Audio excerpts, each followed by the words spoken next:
Kameradan nimaga qocha hayronman? Bu qurolmi? Otib tashlaydimi, nima qiladi bu? Ben osib tashlasam men aytaman. Ben jonimdan to'ydim уже. Oke, qarshilik qilmang. Qarshilik qilmang. Men buni hozir ko'rganim yo'q, men sizga hozir aytaman. Qonundan xabaringiz bor? Prokuror o'zini binosimi? O'zini binosi. O'zimni mulkimni tortib olib turibdi qo'limdan. O'sha bekor bo'ladi degan joyi bormi qonunda? Sifatni aytamayapman. Yo'q, tushmayapti-yu. Nimaga ular xatolik qiladi? Teginmang.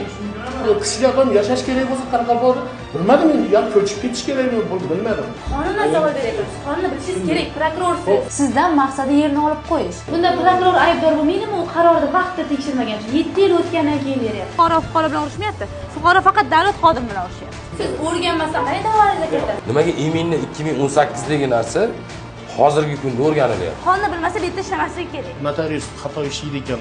Nima qilib o'tiribdi davlatning shuncha pulni yeb? Biz nima dushmanmizmi bularga? Dushman emas. O'zi qasddan qarshilik qilyapti. Shu narsani mendan bosim qilib olmoqchi. Ko'rib chiqib sudda bilan foydasi qabul ko'taradi shuni, to'g'rimi? Fuqaroni ezish kerak emas. Nimaga qochyapsiz? Mana savolga javob bering. Chiqsa shu yerda gaplashamiz ko'rmaydi. Kamerani olib kiritilgan qo'ymaydi. Prezidentimiz aytib qo'ydi, tadbirkorga tegan odam men dushmanim deb qo'ydi. Qonunni nima qilyapman, siz bilmaysiz. Unday bo'lganingiz kerak. Chiqargan rasxodlarim bersin, men chiqib ketay. Sizlar qonunni chiqarishinglar kerak-da. Biza qonun chiqaryapmiz. Qonun nimani nafs qildinglar deyapman bu san. Qonundagi narsani ham aytib bera olmadi. Bosim qildi. Javob bera olmagani uchun ketgan. Qoraqalpog'iston Respublikasi To'rtko'l tumanida yashashga qo'rqib qoladi borgan sayin.